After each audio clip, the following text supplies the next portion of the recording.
নমস্কার, দেখছেন জি 24 ঘন্টা। জয়া কলিফল স্টুডিও থেকে আপনাদের সঙ্গে রয়েছি আমি সৈকত।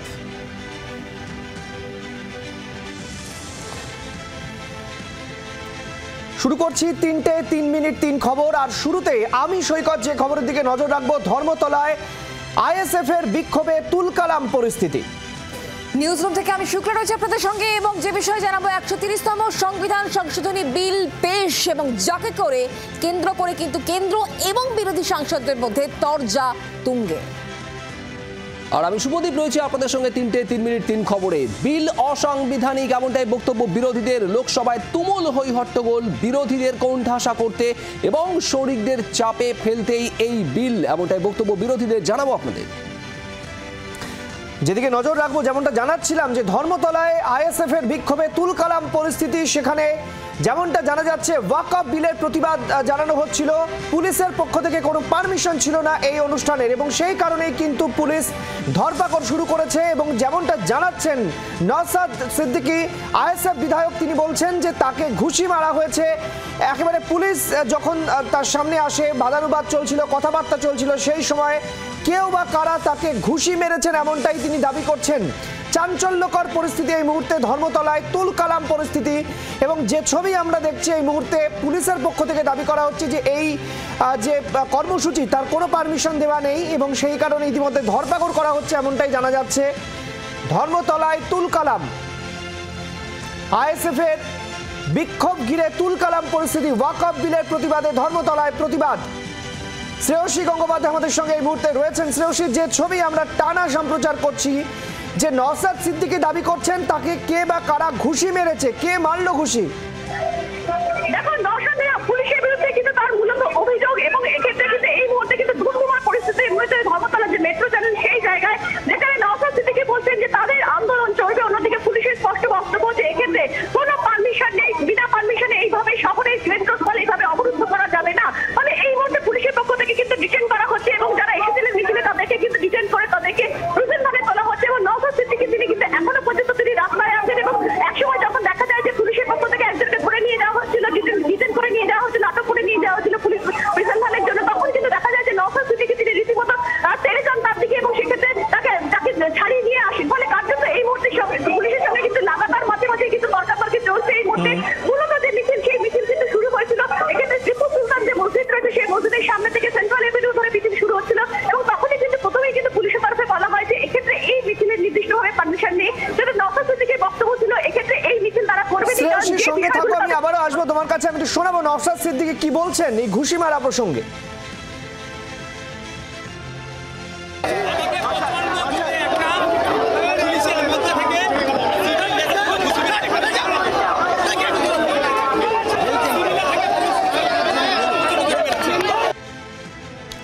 ওয়াকফ এবং এসআইআর নিয়ে তার প্রতিবাদ, কি এই প্রসঙ্গগুলোতে, অর্থাৎ যে ইস্যুতে তার যে বিক্ষোভ, সেই ওয়াকফ বিল নিয়ে তিনি কি বলছেন শোনাবো।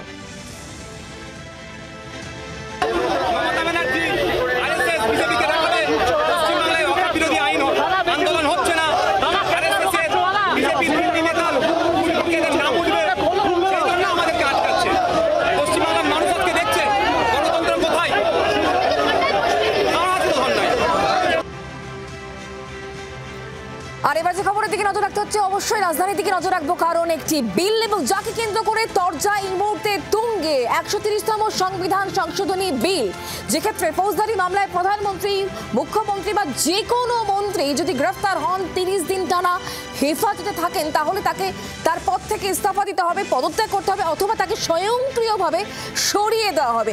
আর ঠিক এই জায়গা থেকেই বিরোধী সাংসদরা সরব হচ্ছেন, বলছেন গণতন্ত্রের ওপর আঘাত হানছে কেন্দ্র।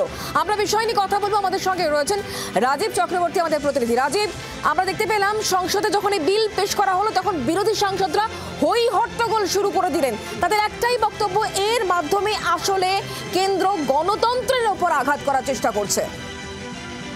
দেখো, সরকারের বক্তব্য যে তারা সরকারে এবং রাজনীতিতে স্বচ্ছতা আনবার জন্যই এই বিল আনছে। উল্টো দিকে বিরোধীদের বক্তব্য যে গণতন্ত্রকে একেবারেই হত্যা করার লক্ষ্যে এই বিল আনা হচ্ছে। উভয় পক্ষের নিজস্ব যুক্তি রয়েছে।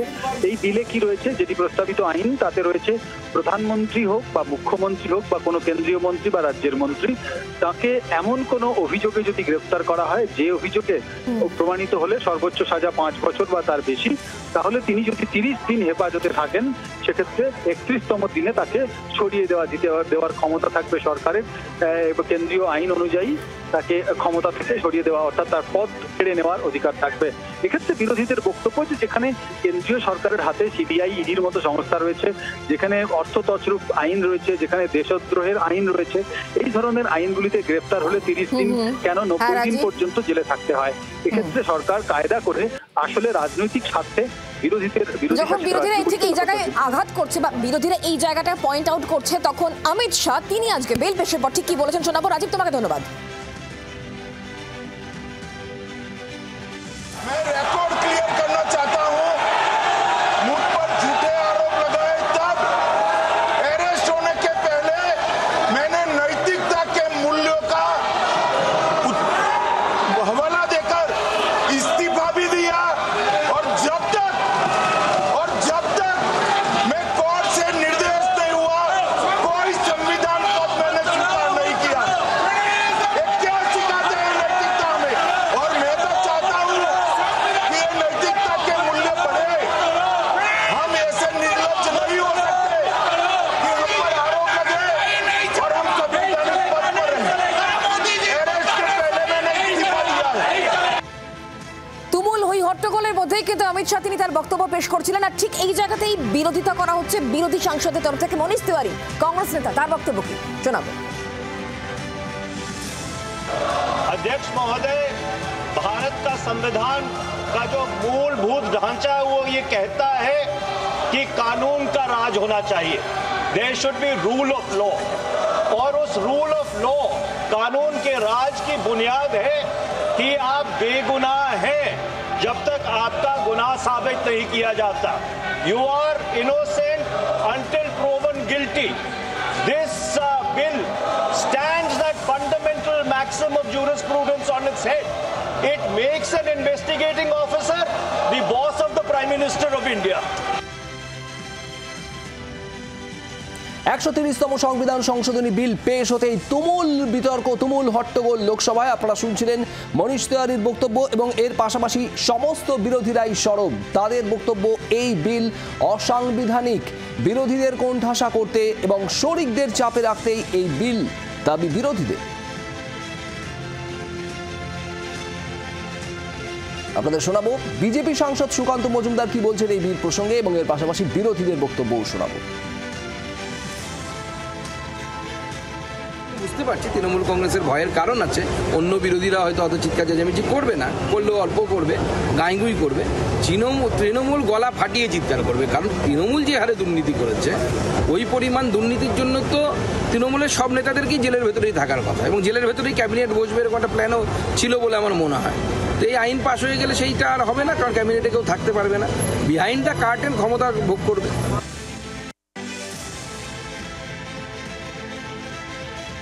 রাজ্যের সরকার কেউ যদি পাল্টাতে চান তা পাল্টাতে পারেন কেবল রাজ্যের জনগণ, রাজ্যের লেজিসলেচার। কেন্দ্রীয় সরকারের কোনো ক্ষমতাই নেই এটা করবার। তাহলে এটা ওরা যেটা করতে চাইছেন, রাজ্যগুলোর কোনো গুরুত্ব থাকবে না, মানুষের কোনো গুরুত্ব থাকবে না, শুধুমাত্র ওনারা ওনাদের পছন্দ মতো এই যে আইন আনবার চেষ্টা হচ্ছে। এই আইনের সব থেকে বড় ভয়ঙ্কর দিক হচ্ছে যে এটা একটা সুপার ইমার্জেন্সি ইম্পোজ করা হচ্ছে। ওনা ইমার্জেন্সি নিয়ে কথা বলেন, এটা অলিখিত সুপার ইমার্জেন্সি। যেমনভাবে হিটলার গত শতাব্দীতে জার্মানিতেই এক্সপেরিমেন্ট করে দেখিয়েছিলেন, ওরা সেই একই এক্সপেরিমেন্ট করতে চাইছে। এটা অটোক্রেটিক, একেবারে কর্তৃত্ববাদী এবং স্বৈরাচারী এবং anti federal. I see it as a completely draconian thing.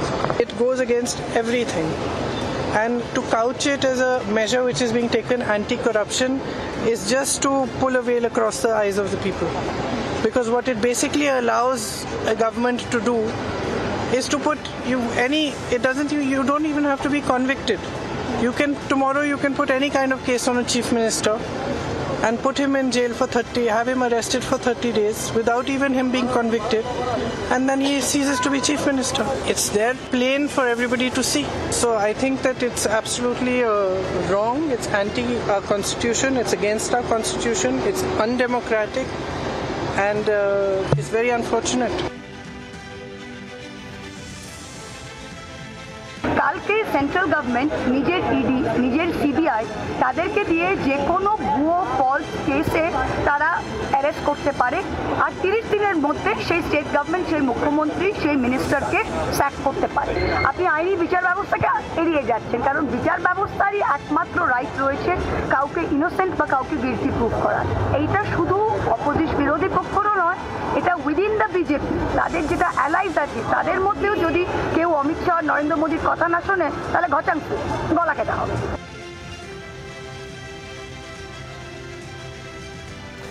আমরা আরো একবার নজর রাখবো ধর্মতলার উত্তপ্ত পরিস্থিতির দিকে। ধর্মতলায় ওয়াকফ বিলের প্রতিবাদে আইএসএফ এর যে প্রতিবাদ বিক্ষোভ চলছিল সেখানে ধুন্ধুমার পরিস্থিতি, তুলকালাম পরিস্থিতি। সেখানে যেমনটা জানা যাচ্ছে যে পুলিশের অনুমতি ছিল না, অর্থাৎ কোনো অনুমতি না নিয়েই এই মিছিল করা হয়েছে এমনটাই দাবি পুলিশের, এবং সেখানে যে তুলকালাম পরিস্থিতি তৈরি হয় সেখানে ধরপাকড় শুরু হয়েছে এমনটাই খবর। এবং নওশাদ সিদ্দিকী তিনি দাবি করেছেন যে তাকে পুলিশ ঘুষি মেরেছে এমনটাই দাবি করছেন তিনি।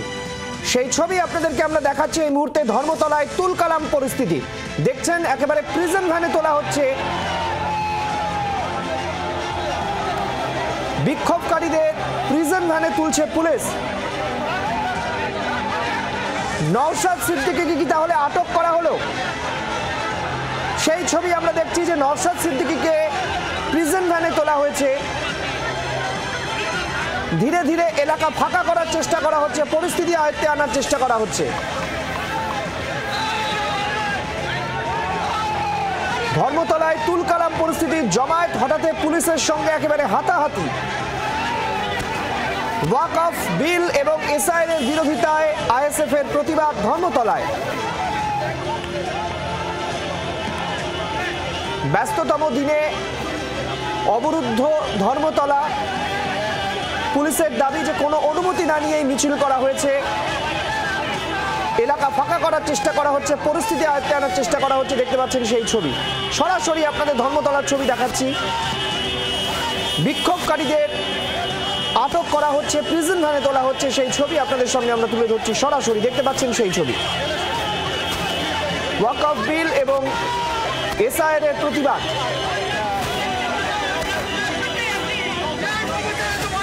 নওশাদ সিদ্দিকী কি বলেছেন আপনাদের শোনাবো।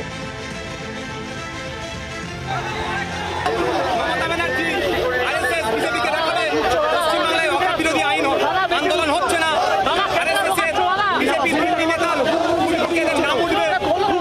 আমাদেরকে আটকাচ্ছে। পশ্চিমবাংলার মানুষ আজকে দেখছে গণতন্ত্র কোথায়।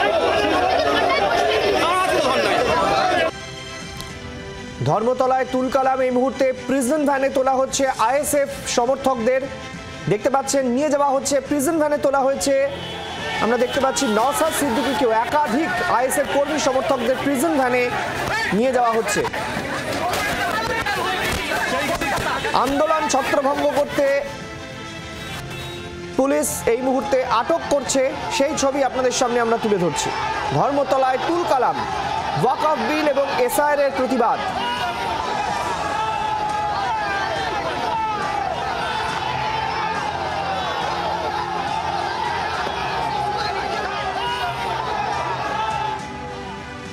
আর এই খবরের পাশাপাশি অবশ্যই নজর রাখতে হচ্ছে অভিষেক বন্দ্যোপাধ্যায়ের জেলা ওয়ারি বৈঠক করছেন। আজকে গুরুত্বপূর্ণ বৈঠক রয়েছে নদিয়ার দুটো সাংগঠনিক জেলা নিয়ে বৈঠক, একদিকে কৃষ্ণনগর, অন্যদিকে রানাঘাট সাংগঠনিক নেতৃত্ব নিয়ে আজকে অভিষেক বন্দ্যোপাধ্যায়ের বৈঠক। একদিকে মতুয়া ভোট ফ্যাক্টর, অন্যদিকে পরিযায়ী শ্রমিক, এই দুটো বিষয়কে মাথায় রেখে অভিষেক বন্দ্যোপাধ্যায়ের এই বৈঠক অত্যন্ত গুরুত্বপূর্ণ, কারণ রানাঘাট তৃণমূল কংগ্রেসকে কিন্তু চিন্তায় রেখেছে, বারবার খারাপ ফলাফল, সেটা মাথায় রেখে অভিষেক বন্দ্যোপাধ্যায় এবার নেতৃত্বকে কোনো বিশেষ বার্তা দেন কিনা সেদিকে অবশ্যই নজর থাকবে। একদিকে মতুয়া ভোট একটা বড় ফ্যাক্টর, তার পাশাপাশি অবশ্যই পরিযায়ী শ্রমিক, যে পরিযায়ী শ্রমিক বিজেপি শাসিত রাজ্যে গিয়ে হেনস্থার শিকার হচ্ছে, যে অভিযোগে সরব হয়েছেন মুখ্যমন্ত্রী মমতা বন্দ্যোপাধ্যায় স্বয়ং, বলেছেন এই বিষয়ে অভিষেক বন্দ্যোপাধ্যায়। এই পুরো বিষয় নিয়ে আমরা আরো জানবো, কথা বলবো। প্রবীর চক্রবর্তী এই মুহূর্তে আমাদের সঙ্গে রয়েছেন, প্রতিনিধি টেলিফোন লাইনে। প্রবীর, অভিষেক বন্দ্যোপাধ্যায় এই বৈঠক, দুটো জেলার সাংগঠনিক নেতৃত্বদের নিয়ে আজকে এই বৈঠক, এখন এই বৈঠক কোন পর্যায়ে রয়েছে? দেখো, রানাঘাট সাংগঠনিক জেলার বৈঠক চলছেই।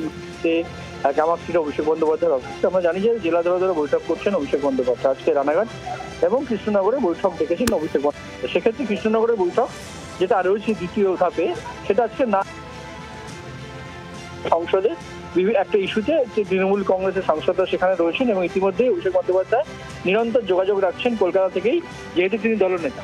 এই অবস্থায় দাঁড়িয়ে কৃষ্ণনগর বৈঠক না হওয়ার সম্ভাবনা রয়েছে, যেহেতু এবং রানাঘাটের বৈঠক চলছে। রানাঘাটের যে বৈঠক, সেখানে দাঁড়িয়ে দেখা যাচ্ছে যে লাগাতার 2021 সাল থেকে শুরু করে যত নির্বাচন হয়েছে, রানাঘাটে কিন্তু তৃণমূল কংগ্রেসের ফল ভালো হয়নি।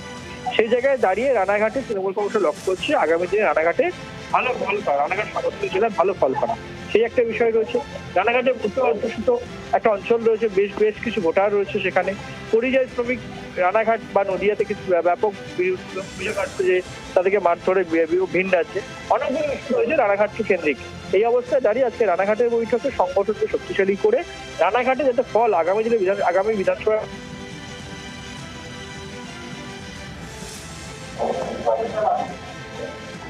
প্রবীর, ধন্যবাদ আমাদের সঙ্গে টেলিফোন লাইনে থাকার জন্য। অভিষেক বন্দ্যোপাধ্যায়ের নজরে আজ নদিয়া জেলা, গুরুত্বপূর্ণ বৈঠকে রয়েছেন অভিষেক বন্দ্যোপাধ্যায়। একদিকে রানাঘাট আর অন্যদিকে কৃষ্ণনগর নিয়ে আজকে অভিষেক বন্দ্যোপাধ্যায় গুরুত্বপূর্ণ বৈঠক। সেখান থেকে ঠিক কি বার্তা অভিষেক বন্দ্যোপাধ্যায়ের থাকে, সেদিকে অবশ্যই আমাদের নজর থাকবে।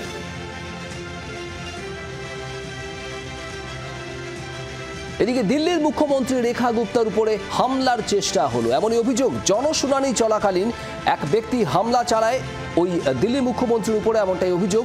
সূত্রের খবর, সাধারণ মানুষের অভাব অভিযোগ শুনছিলেন দিল্লির মুখ্যমন্ত্রী রেখা গুপ্তা, আর সেই সময় এক ব্যক্তি এগিয়ে এসে দিল্লির মুখ্যমন্ত্রীর হাত ধরে টানেন।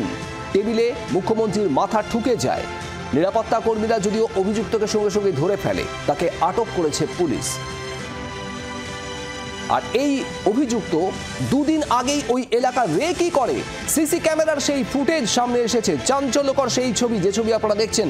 দেখুন, এই ব্যক্তি হচ্ছে অভিযুক্ত, যিনি আজ দিল্লির মুখ্যমন্ত্রীর উপর নিগ্রহ করেছেন এবং তার হাত ধরে টানা হয় আক্রান্ত দিল্লির মুখ্যমন্ত্রী। এই ব্যক্তি কদিন আগেই এলাকায় রেকি করে বলে অভিযোগ। সিসিটিভি ফুটেজে যে ছবি সামনে এসেছে তাতে তেমনটাই দেখাচ্ছে।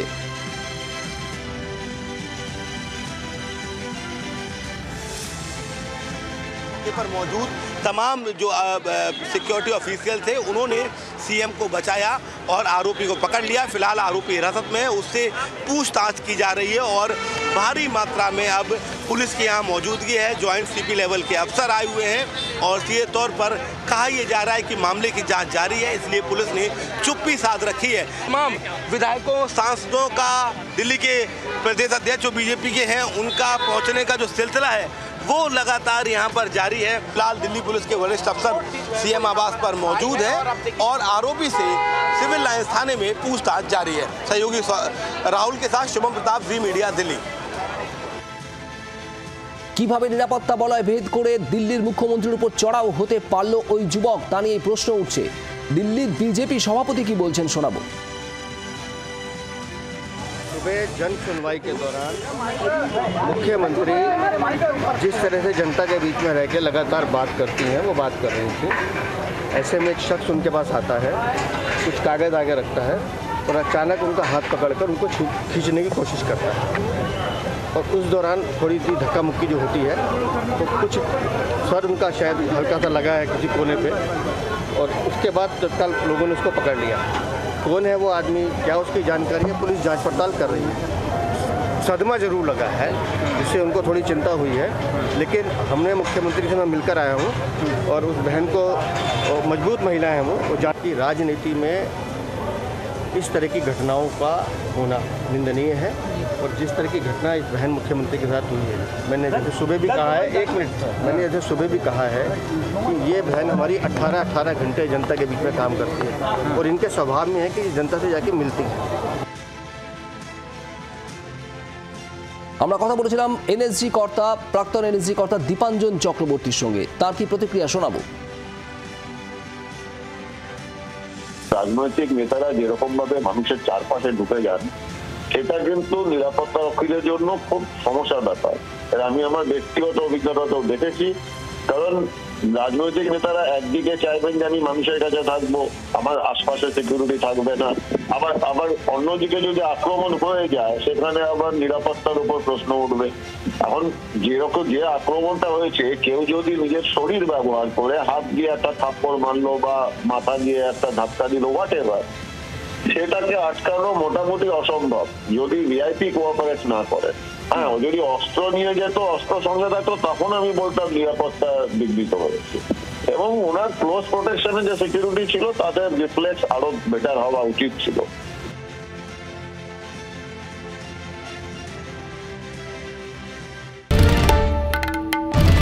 বাংলার আওয়াজ, বাঙালির আবেগ, জি 24 ঘন্টা।